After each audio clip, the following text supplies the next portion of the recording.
आज मैं बनाऊंगी करेले की सब्जी। तो दोस्तों, सबसे पहले रानी दीपक लगाने की तैयारी कर रही थी। तो सबसे पहले उसने भगवान को दीपक लगाया और पूरे घर में दीपक अच्छे से लगा दिया था। फिर मैंने कुछ इस प्रकार पूरे करेले काट लिए थे और बिट्टू रो रही थी तो मैंने एक करेला बिट्टू को खेलने के लिए दे दिया था। तो बिट्टू उस करेले के साथ मस्त खेल रही थी। जब भी मैं उससे वो करेला लूं तो बिट्टू रोने लग जाती, इसलिए मैंने उसको वापस वो करेला दे दिया तो वो अच्छे से खेलने लग गई। फिर मैं वो करेला उसी के पास छोड़ के खाना बनाने आ गई। सब्जी बनाने के लिए पहले मैंने कढ़ाई में तेल रखा। तेल गर्म होने पर मैंने उसमें जीरा डाल दिया। जैसे ही जीरा चटका तो मैंने उसमें लहसुन हरी मिर्ची का तड़का लगा दिया। अच्छे से लहसुन हरी मिर्ची भूनने के बाद प्याज भी डाल दिया। तीनों को अच्छे से मिक्स करके भून लिया और कटे हुए करेले में नमक डाल के अच्छे से धो लिया।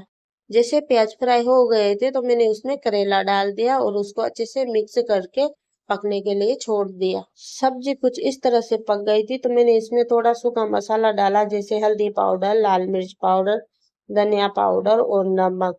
पूरा मसाला डाल के अच्छे से मिक्स करके थोड़ी देर और पका लिया था और हमारी सब्जी कुछ इस तरह से पक के तैयार हो गई।